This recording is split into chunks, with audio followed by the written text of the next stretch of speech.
Today we'll be talking about riser mounts. If you guys are ever going to be coming in to Toronto Airsoft to pick up your first red dot, or if you're ever curious as to what would be beneficial to you if you can't come in, there are 3 levels to kind of think about. Non-raised, one of these guys, raised by 3/4 of an inch, and then you have raised by 193, right? So this is kind of the more popular style of kind of running optics nowadays, just because it just makes a little bit more sense. Nonetheless, running a 193 optic is nothing new. If you kind of look over here, we have an old school Delta 177 build. Raised optics is nothing new in the industry. It's just making a comeback is all it's doing. The reason why you would want a non-raised optic is if you already have like a short barreled gun, MP7, MP9, MP5, right, AKs are a good example as well, such as this guy, right? Just because the height from the iron sight to the bore is already quite significant, just like a simple low optic will do. You don't want to have more height over bore than necessary, especially SMGs are mainly used for CQB. There's realistically no reason for you to raise it another inch. That's what I would recommend if you run an SMG or an AK, just having something low. Moving on, we have the raised 3/4 of an inch, which is the most basic raised optic that you'll see. So this one is just a G&G T1 that will come right out of the box. It just looks exactly like this.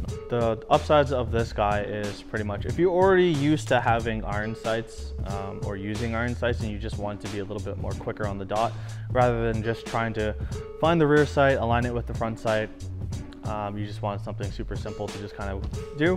You can just put one of these basic raised 3/4 ones and they will be co-witnessed to the front sight. So you can kind of just put it on there, zero it to where the front post is, and you're golden. Honestly, you can just take off the back sight, or if you have a flip down one, you can flip it down for the time being. So that's an upside. The downside is getting into aiming the red dot is kind of a little bit harder, just because you have to lean into it. What I mean by that is, while I'm upright, as you can see, I'm not even looking down the optic at all. If I have to kind of align this red dot, I have to kind of lean into it. So if I raise it, I'm still under it, right? I can't really see it that well. So I kind of have to lean into it to kind of get it aligned.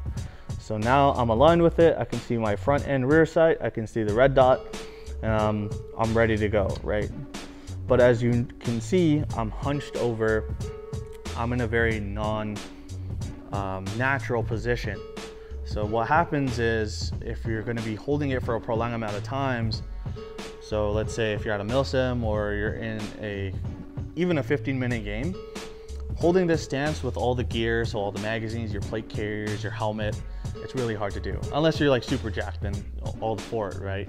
But if you're just an average airsofter, it's gonna get tiring, right? So that's the downside for kind of having a 1/3/4. But nonetheless, if you have a basic goggle and mesh setup, 3/4 raised optics should be more than ideal for you. Moving on here, this is more for if you kind of have a couple of other things like a paintball mask, night vision, gas mask, or respirator. If you run, let's say, a paintball mask, right?